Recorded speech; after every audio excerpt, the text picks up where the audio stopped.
Ma'am, আপনি কি আমার বাবাকে বিয়ে করবেন? আরে আলপনা, এসব তুমি কি বলছো? ওঠো ওঠো ওঠো, উঠে দাঁড়াও। বলুন না, আপনি আমার বাবাকে বিয়ে করবেন কিনা? আলপনা, আমি কেন তোমার বাবাকে বিয়ে করতে যাব? কারণ আমার মা নেই। আপনারই মতন আমার মা চাই। এমন হয় না বাবু। কিন্তু কেন হয় না এরকম? আলপনা, তুমি এখন বাড়ি যাও। আমি এভাবে বাড়ি যাব না। আপনি আগে বলুন আমার বাবাকে বিয়ে করবেন। না, ও কেন তোমার বাবাকে বিয়ে করবে? অপূর্ব, তুই ওকে বকিস না, ওর খারাপ লাগতে পারে। আমি ওকে বুঝিয়ে বলছি, তুই দাঁড়া। দেখো সোনা, এরকম ভাবে হয় না। বিয়ের আগে একটা ছেলে মেয়ে আগে দেখা করে, কথা বলে, তারপরে যদি তাদের ভালো লাগে তারপরে কথা আগায়। তাহলে চলুন ম্যাম, আপনি আমার বাবার সাথে দেখা করবেন। কোথায় তোমার বাবা? আমার বাবার এই পাশেই চায়ের দোকান আছে। চায়ের দোকান? হ্যাঁ, আমার বাবাও খুব ভালো চা বানায়। আচ্ছা চলো দেখা করো তোমার বাবার সাথে। আরে লিস, তুই কি পাগল হয়ে গেছিস? কোথায় যাচ্ছিস তুই? আরে চল না, ওর বাবার সাথে গিয়ে একবার দেখা করে আসি।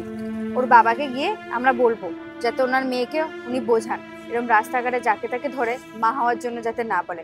ওটাই ভালো হবে। আচ্ছা ঠিক আছে। আচ্ছা চলো। বাবা, আমার স্কুলের ম্যাডাম তোমার সাথে দেখা করতে এসেছে। তোর ম্যাডাম?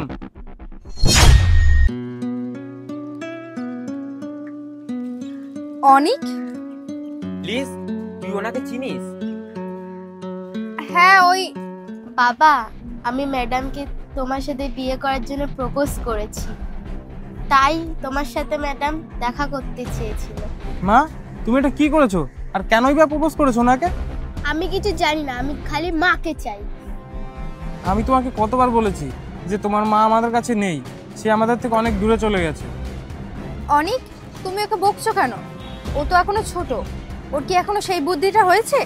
হ্যাঁ ঠিক আছে, তাই বলে রাস্তাঘাটে কাউকে প্রপোজ করা তো ঠিক না। আর তোমরা তো নিশ্চয়ই ভাবছো এইসব কথা ওকে আমি শিখিয়েছি, কিন্তু আসল সত্যিটা হলো আমি কাউকে বিয়েই করতে চাই না।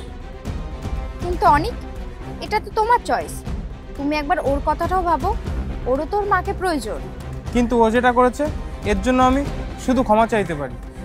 কোনো ব্যাপার না, এতদিন পর যখন দেখা হলো, চলো তাহলে আমরা সন্ধ্যের দিকে দেখা করি। হ্যাঁ, কোথায় মিট করবো? তোমার সেই আগের সেম নাম্বারটাই আছে তো? হ্যাঁ, আমার আগের নাম্বারটাই আছে। আমি লোকেশন পাঠিয়ে দেবো। আচ্ছা ঠিক আছে। আচ্ছা ভাই, আমি এখন আসছি। টাটা। টাটা। হাই। হ্যালো, বসো।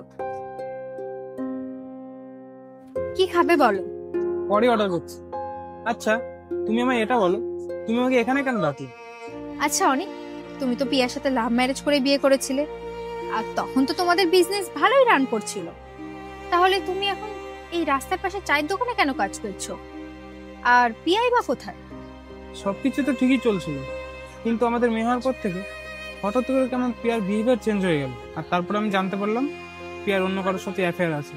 আর ওই ছেলেটার সাথে থাকার জন্য আমার কাছে ডিভোর্স চাইছিল, আর সাথে 10 কোটি টাকা। আর ওই টাকা ওকে দেওয়ার জন্য আমার ঘর বাড়ি ব্যবসা সবকিছু বিক্রি করে দিতে হয়েছে। ওই ছেলেটার প্রেমে ও এমনভাবে অন্ধ হয়ে গেছিল যে ও নিজের মেয়ের কথা একবারও ভাবলো না, আমাদেরকে পুরো বরবাদ করে চলে গেল। আর তারপর আমার কাছে আর কোনো অপশন না থাকায় আমার বাধ্য হয়ে চায়ের দোকান খুলতে হবে। আর আমি তো ভেবেছিলাম তোমাদের লাইফ খুব ভালোভাবেই চলছে। 2 বছরের ছিল আমার মেয়ে, তারপরেও আমাদের ছেড়ে চলে গেল।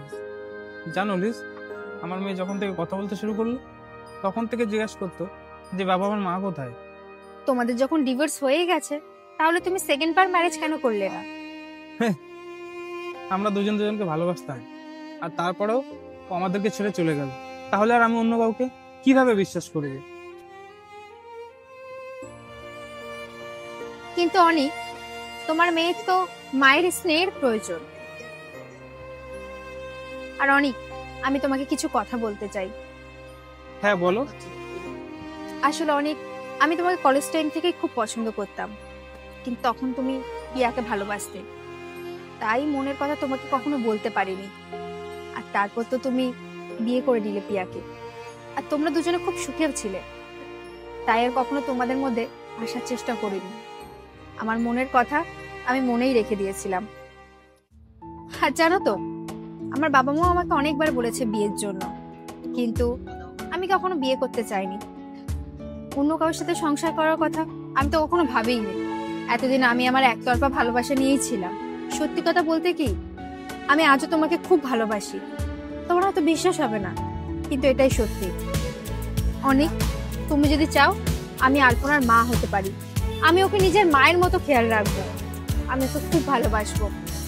জানো, আজ যখন ও আমার সাথে এসে কথা বললো না, আমার কেমন একটা লাগলো। মনে হয়েছিল ও আমার খুব কাছে, খুব চেনা। তুমি আমার জন্য এখনো বিয়ে করোনি? না, করিনি। আসলে সত্যি কথা বলতে আমার মনের মধ্যে কোথাও না কোথাও একটা আশা ছিল যে একদিন না একদিন তোমার সাথে আমার ঠিক দেখা হবে। দেখো, ভগবান ঠিক আমার কথা শুনে নিয়েছে। আজ সেই তোমার সাথে আমার দেখা হয়ে গেল, তাও এরকম ভাবে। আর এই সুযোগটা আমি আর হাতছাড়া করতে চাই না। So mister Anik, will you marry me? Yes.